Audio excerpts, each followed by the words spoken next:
ನಮಸ್ಕಾರ ಪ್ರೇಕ್ಷಕರೇ, ಶಮಂತ ವ್ಲಾಗ್ಸ್ ಕನ್ನಡ ವಾಹಿನಿಗೆ ಸ್ವಾಗತ. ನಾನು ಶಮಂತ ಕಮಣಿ.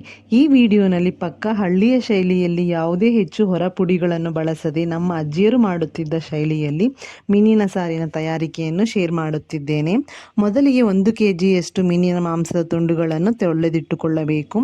ಈಗ ರುಬ್ಬಿಕೊಳ್ಳಬೇಕಾದಂತಹ ಪದಾರ್ಥಗಳು ಯಾವುವೆಂದರೆ, ಈ ಅಳತೆಯ ಬಟ್ಟಲಿನಷ್ಟು ಅದರಲ್ಲಿ ಅರ್ಧದಷ್ಟು ಉರಿಗಡಲೆ ಹಾಗೂ ವಿಡಿಯೋನಲ್ಲಿ ತೆಗೆದುಕೊಂಡಿರುವಷ್ಟು ಹಸಿ ತೆಂಗಿನಕಾಯಿ ಹೋಳುಗಳು, 1 ದೊಡ್ಡ ಬೆಳ್ಳುಳ್ಳಿಯನ್ನು ಸುಲಿದು ಇಟ್ಟುಕೊಳ್ಳಬೇಕು. 2 ಈರುಳ್ಳಿಯನ್ನು 4 ಭಾಗಗಳಾಗಿ ಕತ್ತರಿಸಿಟ್ಟುಕೊಳ್ಳಬೇಕು. ಸ್ವಲ್ಪವೇ ಕೊತ್ತಂಬರಿ ಸೊಪ್ಪನ್ನು ತೆಗೆದು ಪಕ್ಕದಲ್ಲಿ ಇಡಿ.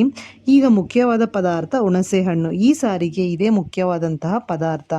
ಈ ಮೀನಿನ ಹುಳಿ ಸಾರು ತಯಾರಿಸಿದ ಬಳಿಕ ತಿಂದವರು ಅದ್ಭುತವಾಗಿದೆ ಎಂದು ಹೇಳದೆ ಇರಲಾರರು. ಅದಕ್ಕೆ ನಾನು ಹಾಮಿ.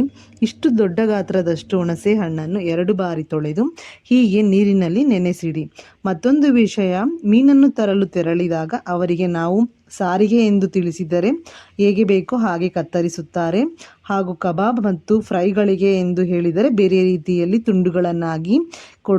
ತುಂಡುಗಳನ್ನಾಗಿಸಿ ನಮಗೆ ಯಾವ ಅಡಿಗೆಗೆ ಯಾವ ರೀತಿ ಬೇಕೋ ಆ ರೀತಿಯಾಗಿ ಕತ್ತರಿಸಿ ಕೊಡುವರು.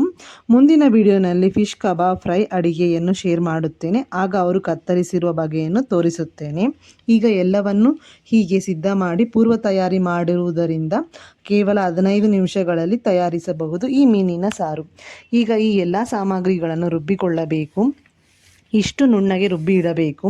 ಮಸಾಲೆಯನ್ನು ರುಬ್ಬಿದ ನಂತರ ಮೀನಿನ ತುಂಡುಗಳಿಗೆ ಸ್ವಲ್ಪ ಅಂದರೆ ಅರ್ಧ ಚಮಚದಷ್ಟು ಪುಡಿ ಉಪ್ಪು ಹಾಗೂ ಅರಿಶಿಣವನ್ನು ಹೀಗೆ ಮೇಲೆ ಉದುರಿಸಿ ಟಾಸ್ ಮಾಡಿಕೊಳ್ಳಬೇಕು. ಈ ಸಾರನ್ನು ಮಾಡಲು ಸ್ಟವ್ ಆನ್ ಮಾಡಿ ಮೊದಲಿಗೆ 1 ಕಡಾಯಿ ಇಲ್ಲವೇ ಸಾಂಬಾರು ಮಾಡುವ ಪಾತ್ರೆಯನ್ನಿಟ್ಟುಕೊಂಡು 2 ರಿಂದ 3 ದೊಡ್ಡ ಚಮಚದಷ್ಟು ಅಡಿಗೆ ಎಣ್ಣೆಯನ್ನು ಹಾಕಿ ಬಿಸಿಯಾದ ಬಳಿಕ ರುಬ್ಬಿದ ಮಸಾಲೆಯನ್ನು ಪೂರ್ತಿಯಾಗಿ ಹಾಕಿ ಉರಿ ಕಡಿಮೆಯಲ್ಲಿರಲಿ. ಅದು ಹಸಿ ವಾಸನೆ ಹೋಗುವಷ್ಟರಲ್ಲಿ ಮತ್ತು ಕುದಿಯುವಷ್ಟರಲ್ಲಿ ಹುಣಸೆ ರಸವನ್ನು ಚೆನ್ನಾಗಿ ಇಚುಕಿ ಸಿದ್ಧಪಡಿಸಬೇಕು.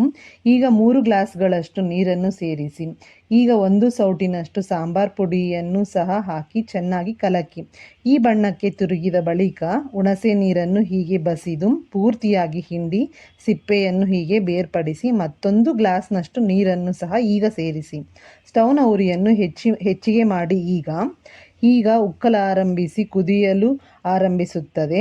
ಆಗ ಸ್ಟವನ್ನು ಮಧ್ಯಮ ಉರಿಯಲ್ಲಿಟ್ಟುಕೊಂಡು ಕುದಿಯುತ್ತಿರುವ ಸಾರಿಗೆ 1 ದೊಡ್ಡ ಚಮಚದಷ್ಟು ಖಾರದ ಪುಡಿ, 3 ಚಮಚದಷ್ಟು ಪುಡಿ ಉಪ್ಪನ್ನು ಸಹ ಹಾಕಿ 2 ನಿಮಿಷ ಕುದ್ದ ಬಳಿಕ ಈಗ ಮೀನಿನ ತುಂಡುಗಳನ್ನೆಲ್ಲ ಒಂದರ ನಂತರ ಇನ್ನೊಂದನ್ನು ಎಲ್ಲವನ್ನೂ ಹೀಗೆ ಸಾರಿಗೆ ಬಿಡಿ.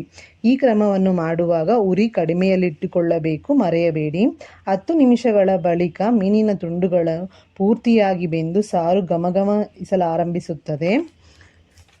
ಈ ಮೀನಿನ ಸಾರು ಅನ್ನದ ಜೊತೆ ತುಂಬ ಚೆನ್ನಾಗಿ ಹೊಂದುತ್ತದೆ. ಈ ಸಾರು ಎಷ್ಟು ರುಚಿಯೋ ಮಾಡಿ ತಿಂದವರಿಗೆ ಮಾತ್ರ ತಿಳಿಯುತ್ತದೆ. ಬಿಸಿ ಬಿಸಿ ಅನ್ನದ ಜೊತೆಗೆ ಯಥೇಚ್ಛವಾಗಿ ಈ ಸಾರನ್ನು ಬಡಿಸಿಕೊಂಡು ತಿಂದರೆ ಬಲು ರುಚಿ. ತಿನ್ನುವುದು ಮಾತ್ರವಲ್ಲದೆ ಕುಡಿಯಲು ಸಹ ಬಯಸುವವರು ಅಷ್ಟು ಅದ್ಭುತವಾಗಿರುತ್ತದೆ. ಏಕೆಂದರೆ ಯಾವುದೇ ತರಹದ ಹೊರ ಪುಡಿಗಳನ್ನು ಬಳಸದೆ ಹಳೇ ಕಾಲದ ಪದ್ಧತಿಯಲ್ಲಿ ತಯಾರಿಸುವುದರಿಂದ. ಹೀಗೆ ಈ ಬಗೆಯ ಸಾರನ್ನು ನೀವು ಸಹ ಅಡಿಗೆ ಮಾಡಿ ಬಡಿಸಿ.